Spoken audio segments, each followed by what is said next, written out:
Como eu estava falando com o pastor, quando ele chegou, eu tinha até falado com os irmãos, né? Normalmente os devocionais eles vão ser nas quintas-feiras, né, mais curtos, mas com a mesma importância da mensagem que normalmente é pregada no domingo, porque é a palavra de Deus.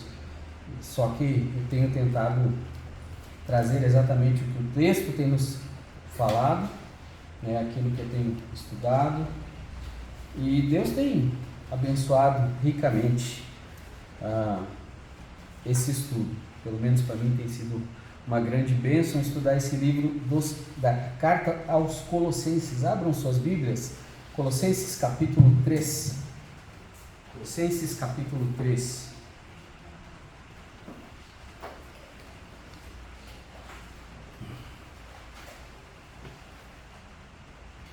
Colossenses 3, dos versos 5 ao verso 11. Colossenses 3, do verso 5 ao verso 11, mesmo assentados, mas com a devida reverência pela palavra do nosso Deus. Eu vou ler e os irmãos acompanham. Assim diz a palavra de Deus: mortificai, pois, os vossos membros que estão sobre a terra, a prostituição, a impureza, a afeição desordenada, a vil concupiscência e a avareza, que é idolatria, pelas quais coisas vem a ira de Deus sobre os filhos da desobediência, nas quais também em outro tempo andastes, quando vivieis nelas. Mas agora despojai-vos também de tudo, da ira, da cólera, da malícia, da maledicência, das palavras torpes da vossa boca.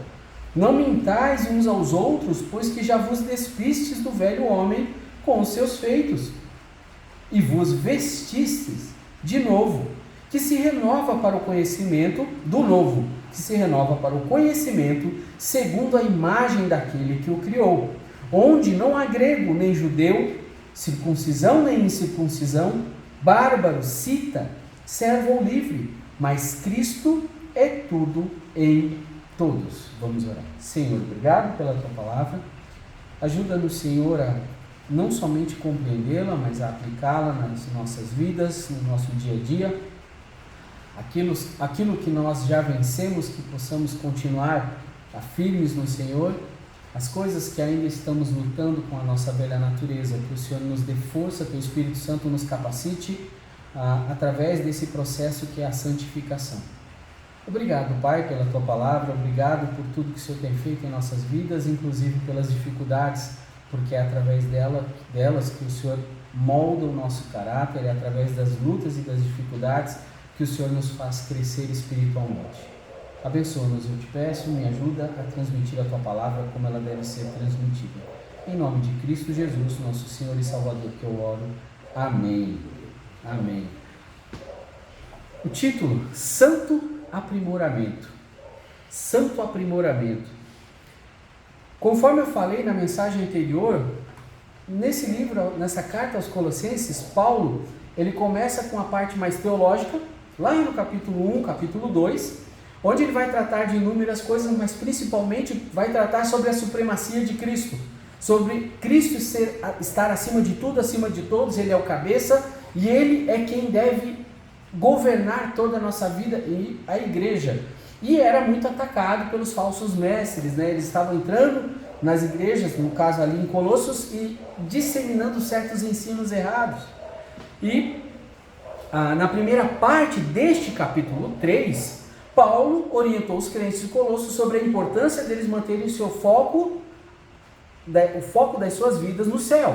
Aquilo que eu falei na mensagem passada, que eles deviam olhar para o céu, pensar nas coisas do alto, buscar as coisas do alto, deixar essas coisas da terra. Por quê? Porque eles tinham morrido em Cristo e eles haviam ressuscitado em Cristo também, mostrando para eles que não fazia mais sentido eles empenharem seu tempo e pensamento num lugar ao qual eles não faziam mais parte. Não tem lógica ficar lutando por uma coisa que você não faz mais parte dela. Não tem sentido É como se você tivesse saído de uma empresa e você continuasse trabalhando para aquela empresa. Você não tem mais nada a ver com aquele lugar. Você não tem mais nada a ver com aquilo. A mentalidade é outra. E essas novas, não fazer mais parte, as novas criaturas, e buscar as coisas deste mundo, é como um defunto tentando sair da sua condição de morto para caminhar entre os vivos. Essa era a analogia que Paulo estava usando. Você é um defunto para esse mundo, mas você quer continuar vivendo e caminhando. Aí o problema é que aqueles falsos mestres, infiltrados na igreja de Colossos, estavam ensinando que a alma ela é celeste e eterna, mas o corpo é terreno e sem importância. Então, não tem importância o que se fazia através do corpo. Era isso uma das coisas que eles ensinavam. Que a alma, tudo bem, a alma ela é diferenciada, ela é algo especial, mas o corpo, não tem nada, não tem problema não, pode continuar vivendo do jeito que você está vivendo, pode continuar fazendo essas coisas, não tem tanta importância, uma vertente deles, né? Então Paulo, a partir do verso 5, ele precisa estabelecer a posição desses crentes e como eles deveriam mudar certos aspectos das suas vidas, pois isso estava atrapalhando a santificação deles. Então Paulo tem que vir chamar a atenção deles. Agora ele vai para uma parte muito mais prática dessa carta, dessa epístola. Uma parte que era essencial e que eles estavam tendo problemas com isso. Então ele vem ali no verso 5 e fala: mortificai,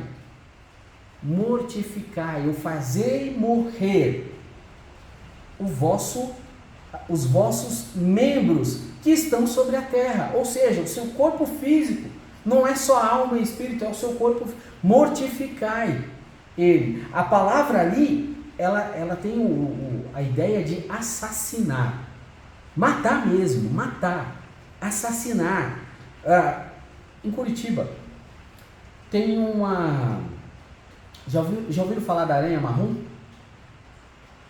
Se eu não estou enganado, só tem 2 lugares no mundo, em Curitiba, ali no Paraná, e não sei se é na Austrália, é outro país. Essa aranha marrom, e cansei de matar lá quando eu estava no seminário, e elas ficam grandes. Aonde ela picar, você tem que correr para o posto de saúde para tomar um antídoto. Por quê? Necrosa. Começa a morrer a pele. Começa a morrer, ela vai matando as células, vai ficando preto, e se você não tomar um antídoto, você pode até perder aquele membro. Isso é o que essa aranha marrom faz. Mas a ideia é essa, é matar. Você vai conseguir matar todas as suas vontades e desejos de uma vez só? Não. Mas você tem que matar. Você tem que ir aos poucos, você tem que conseguir matar. John Piper, ele dá um outro exemplo sobre isso, porque você tem que matar seus desejos e vontades e você deve sufocá-los.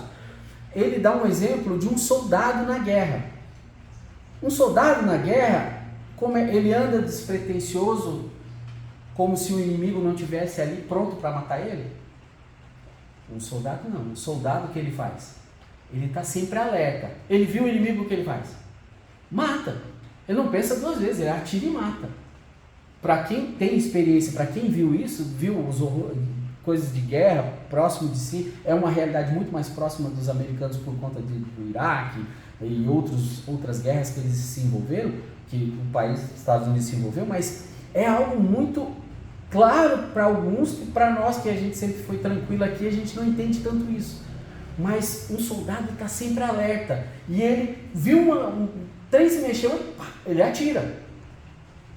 O pecado, ele vai bater na sua porta assim.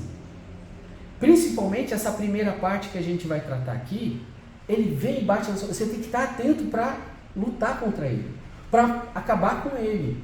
Seja no seu celular, seja na internet, seja na sua vida diária, seja com os seus olhos, seja com os seus pensamentos. Percebeu que há uma situação na sua vida que vai fazer você pecar, e aqui essa conotação aqui, ele vai tratar muito dos pecados sexuais, nessa primeira parte.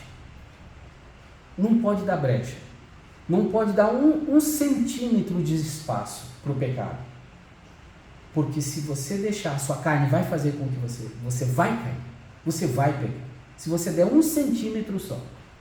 Então é necessário matar. os seus desejos, as suas vontades, você deve sufocá-los.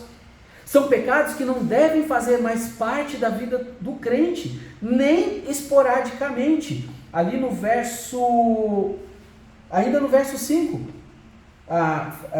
mortificai, pois, os vossos membros que estão sobre a terra, a prostituição, a impureza, a afeição desordenada, a vil concupiscência. Até aqui todos eles estão muito ligados a pecados sexuais, a coisas ligadas ao corpo, a quem é você, ao seu ser. E por isso Paulo manda matar, manda mortificar. E Paulo vai estabelecer essa lista, que era algo muito comum entre os gentios daquela época e é nos nossos dias também.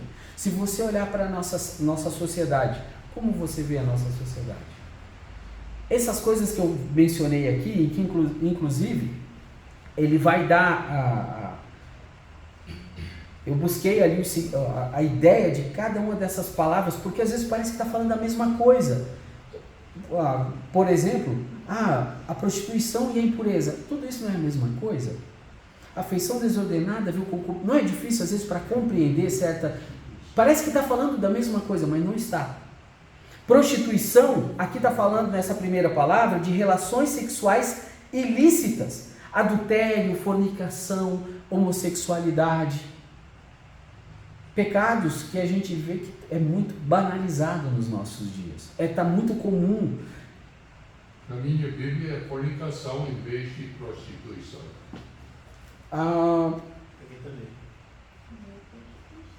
Cadê? Na minha está prostituição, mas é a corrigida fiel. Na minha está prostituição. É prostituição. É nova versão. E a minha é a ACF. Mas, continuando. Mas também a fornicação, ela também tem a mesma ideia, porque a palavra no original é porneia.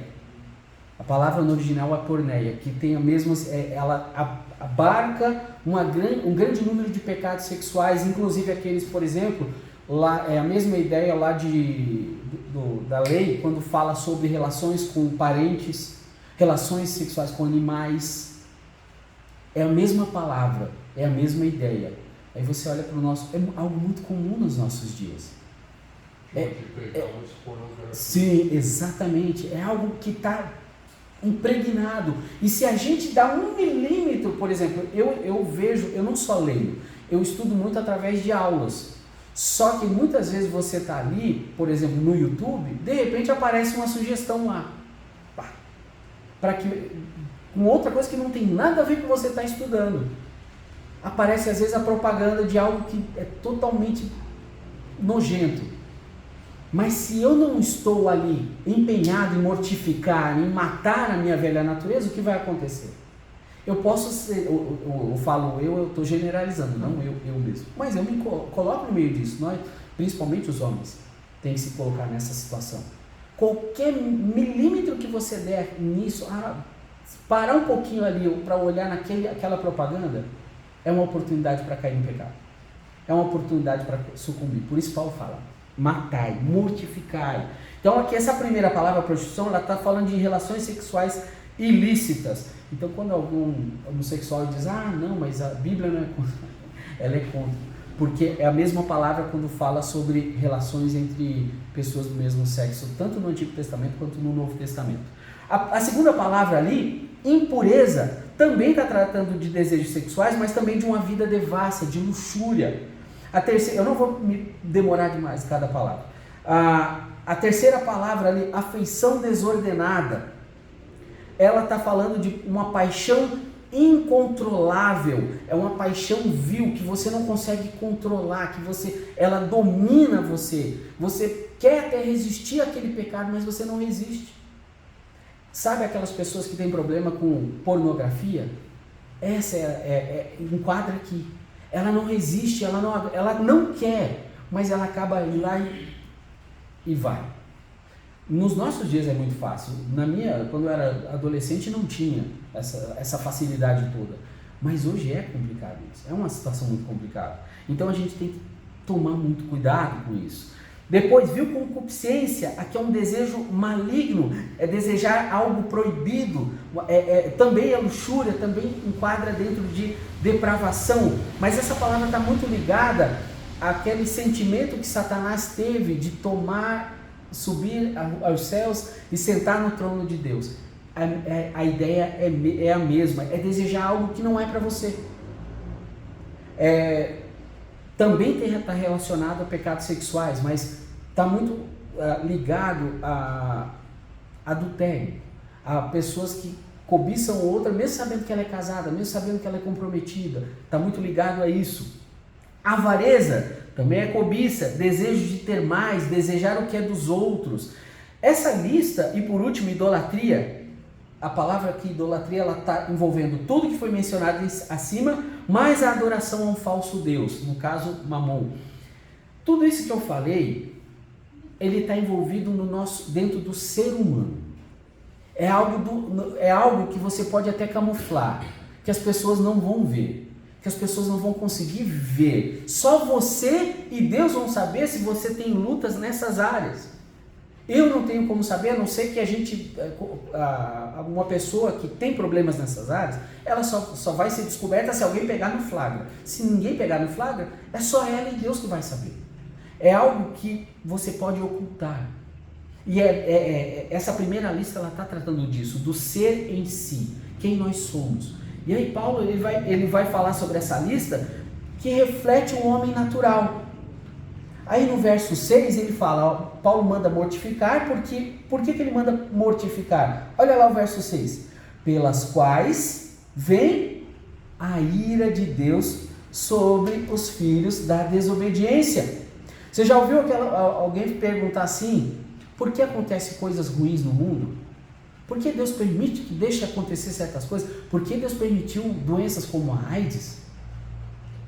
Esse é um dos versículos que responde. Porque a humanidade está imersa nessa lista aqui que eu falei. É algo que é muito forte e Deus abomina. E a ira dele vem sobre os homens por conta disso. Mesmo sobre os incrédulos. Ele derrama a ira dele sobre os homens por causa desse tipo de situação, por causa desse tipo de pecado. Então ele é a resposta para isso. Então Paulo vai enfatizar logo depois. Nos quais, no verso 7, também em outro tempo andastes quando vivíeis nelas. Essa palavra andastes, ele está dizendo assim, essa era a forma de vida de vocês. É uma forma de conduta. A palavra andaste, ela está dizendo assim, que a ideia dela é pisar sobre. É como se você vivesse sobre aquilo. A ideia é essa. Eles viviam esse tipo de vida. Era algo comum para eles. Eu estava pensando, às vezes a gente fala assim, Cristo deve estar voltando, né? Porque a coisa está tão feia. Mas não está tão feia como esteve nessa época aqui. Porque lembra como era, por exemplo, nos tempos quando Ló teve que ser tirado de Sodoma e Gomorra, como que era? Era como se viesse uma turba ali e dizia, eu quero fazer aquilo que aqueles homens falaram que iriam fazer. Que era estuprar os dois anjos. Era daquele jeito. Nessa época aqui, tinha as prostitutas cultuais. Tinha, assim, a coisa era tão escancarada, os pecados sexuais era algo assim, ao ar livre. Tanto é que, eu não quero sair do tema da mensagem, mas lá em Gálatas, quando a Bíblia fala sobre a lei, ela servia de aio, a palavra lá é paidagogos. A lei era o paedagogo, o pedagogo, o que cuidava da criança e ensinava as coisas para a criança. E cada família que podia tinha um para proteger o seu filho. Por quê? Porque a pedofilia era algo muito comum naquela época. Eles pegavam as crianças, eles até sequestravam as crianças para terem esse tipo de relação com elas. Era algo assim muito nojento. Tinha os banheiros públicos onde era feito tudo quanto é coisa que vocês podem imaginar. Então, não que aqui nossos dias não estejam muito longe, mas eu acredito que naquela época a coisa estava até pior do que nós temos hoje no nosso país. Por exemplo, no Brasil. Nós sabemos que tem locais onde tem essas coisas aqui, mas a coisa era feia. Então Paulo fala para eles, olha, essa era a vida de vocês, mas não é mais. A palavra aqui, quando ele fala andaste, está no passado, não é presente, não pode, isso não pode ser nomeado mais entre vocês. Não faz mais parte da vida de vocês. Porque vocês são novas criaturas. Mas agora, ali quando ele fala, mas agora, deixa eu achar o versículo aqui. 8. Isso, 8. Mas agora, despojai-vos. Despojai-vos. A palavra despojai-vos é remova, não só remova. A ideia dessa palavra despojai-vos é pare, observe, avalie o que você está fazendo e remova. Essa é a ideia dela. Observe a sua vida. Pare. Tudo que você está fazendo, tudo que você está vivendo, as suas decisões não condizem, não estão condizendo com quem você diz que é. Se tem coisas erradas, remova. Tire de lado. Essa é a ideia da palavra. Remova da sua vida. Despojai-vos. E agora ele fala para despojar do quê? Desses pecados sexuais? Não. Aí vem a segunda lista. Ainda no próprio verso 8. Isso. Despojai-vos também. Vocês não vivem mais aquela que vocês estavam vivendo, que está descrito aqui no verso 6, mas agora também vocês vão se despojar disso aqui. Avalie se você está fazendo qualquer dessas coisas, tire de lado. E aí ele vai falar da ira, da cólera, da malícia, da maledicência, das palavras torpes da vossa boca. Novamente você vê uma série de palavras que parecem estar falando a mesma coisa. Quando você pensa, por exemplo, ira e cólera. Para muita gente é a mesma coisa. Uma pessoa que se irou, uma pessoa que se encolerizou. No português, pelo menos, né, a gente pensa muito isso.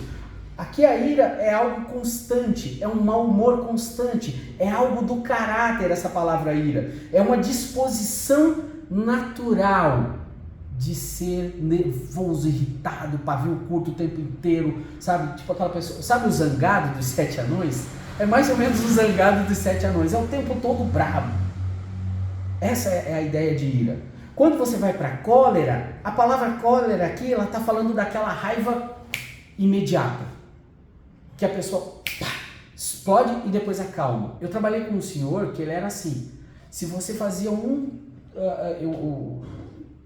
eu estava aprendendo com ele mecânica e ele era muito assim, do nada, ele estava aqui, aí você errava qualquer coisinha e saía brigando com você, mas tu não sabe fazer nada, e eu me encolhia, né? Eu era adolescente, eu ficava até com medo dele, mas ele era assim.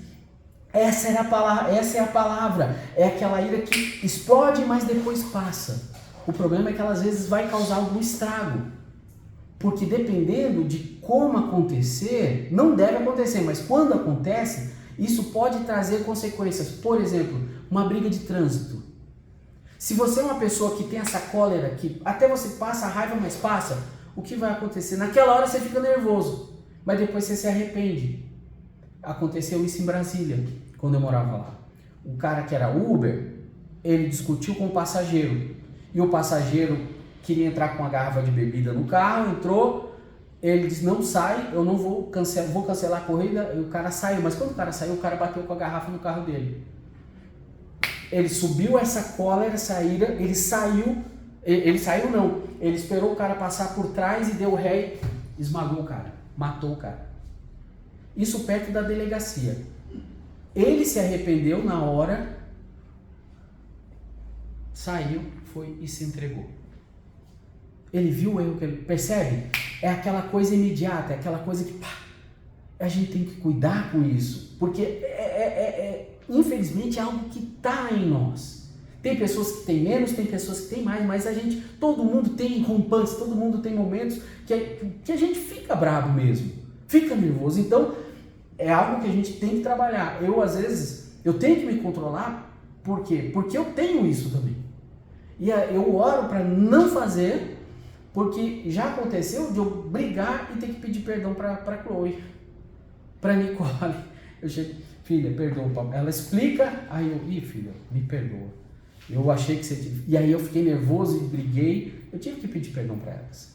Mas é algo que acontece e acaba causando um estrago. A gente tem que tomar cuidado. Malícia é uma predisposição em quebrar as leis sem vergonha alguma. A mesma ideia de Gênesis 6. Lembra lá em Gênesis 6 que os homens estavam fazendo o que bem entendiam, não estavam mais nem aí para nada e Deus veio no dilúvio? É a mesma ideia. É uma pessoa que não tem mais não se preocupa em fazer algo errado. E nós temos que nos preocupar em não errar. Nós temos que nos preocupar em não pisar fora da linha. Por quê? Porque nós, como crentes, somos observados o tempo inteiro. As pessoas estão olhando para nós. E se nós pisamos fora da linha, as pessoas vão... ó o crente ali, ó, sonegando imposto. Olha, mas tu não é crente? Tá estacionando na vaga do deficiente. São coisas pequenas, mas que a gente tem que tomar cuidado, porque as pessoas vão olhar e se elas te conhecem, aqui é uma cidade pequena, né? Eu já passei descobri cada coisa, por exemplo, o que corta o cabelo, pastor?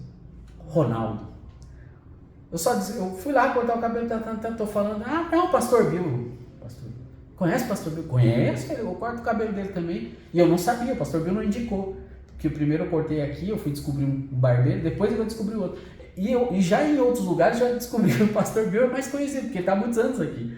Então, é uma cidade pequena que as pessoas acabam conhecendo, igual o vizinho da frente conhece o irmão Claudio Giovanni.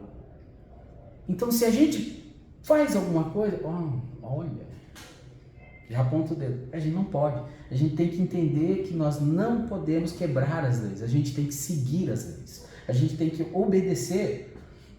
Maledicência. Aqui está falando de uma difamação, falar mal de pessoas corretas ou de Deus. Não é algo tão comum.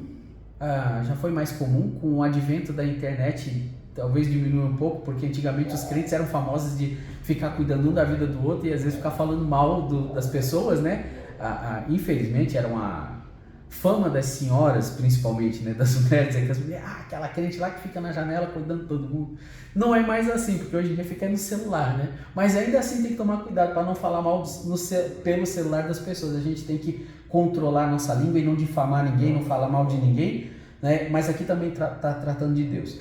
E palavras torpes, também é algo que não é tão comum entre nós, uso de palavras sujas, palavras obscenas, mas mesmo assim, às vezes a gente acaba usando palavra que não devia. Às vezes a gente acaba falando alguma coisa que não deveria. E não somente isso, quando ele fala sobre essas coisas aqui, ele não está falando só sobre o nosso comportamento. Ele está falando sobre a gente reprovar também essas coisas. Eu não vou pedir que você diga, eu vejo, ou levante a mão quem assiste.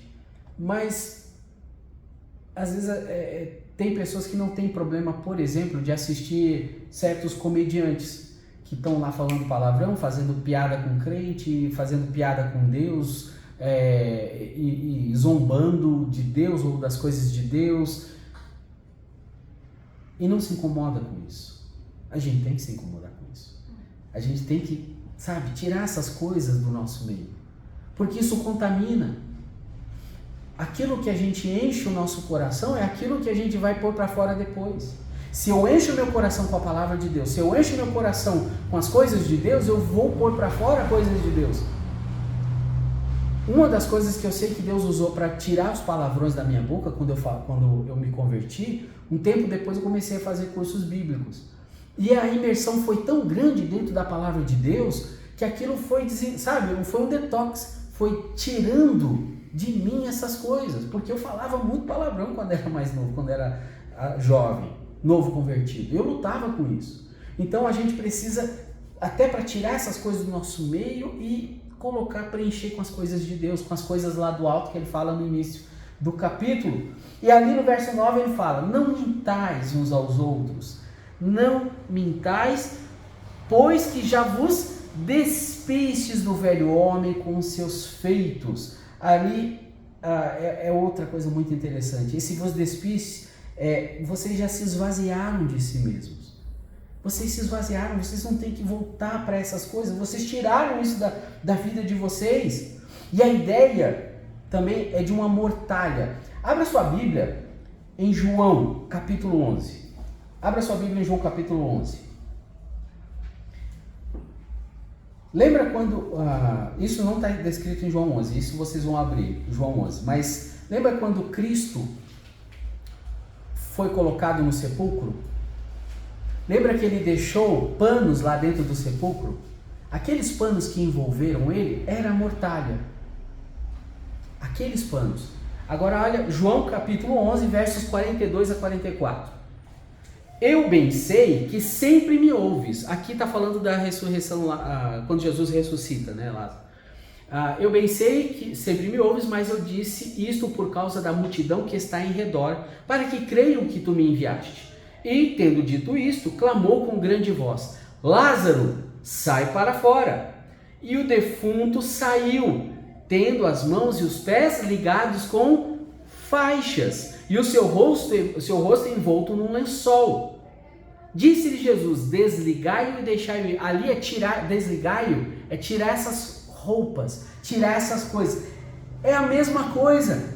Vos despistes, tirar essa roupa velha, essa roupa podre do defunto. Tira da sua vida. Você tirou isso. E aí você fez o quê? Você vai, ali na continuação do verso 10, e vos vestistes do novo, que se renova para o conhecimento segundo a imagem daquele que o criou. Ou seja, você tirou aquela roupa de morto, como Lázaro fez, tirou aquela roupa velha, podre, e colocou uma roupa nova. Essa é a ideia. Tudo que é podre, sujo, que você tinha lá no mundo, você tirou isso já, você já se esvaziou disso. Para que continuar, ir lá e pegar essa roupa? Não pegue não. Você se vestiu para o pleno conhecimento. Esse pleno conhecimento é das coisas divinas, das coisas de Deus, e você está se enchendo com isso. E por que tudo isso? Verso 11. Onde não há grego, nem judeu, circuncisão, nem incircuncisão, bárbaro, cita, servo ou livre, mas Cristo é tudo em todos. Ou seja, aqui quando ele está enfatizando a supremacia de Cristo, ele está dizendo, olha, você tirou tudo isso por um motivo, você é uma nova criatura, você se vestiu das coisas de Deus e você vai crescer, precisa preencher isso com as coisas de Deus, com o conhecimento de Deus. Por quê? Porque você, com todos os outros irmãos, vocês são um só, e Cristo, como ele fala aqui, é tudo em todos.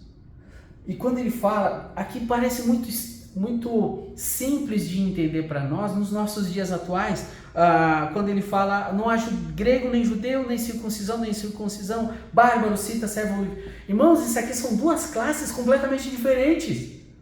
É algo absurdo, é como se, é difícil de comparar nos nossos dias, mas é como se você pegasse, não menosprezando uma pessoa que ele cheira, um gari, e colocar ele junto, pega o mais honrado dos ministros, ou o que seja menos problemático, e põe junto no mesmo lugar. Eles são iguais. A ideia é essa. Não existe diferença, não é porque um é uma coisa e o outro é outra. Um escravo era um escravo, ele não tinha direito a nada, ele não podia sequer dar a opinião dele. Mas ele e o livre eram o mesmo em Cristo. E Cristo é tudo em todos. Essa é a ideia.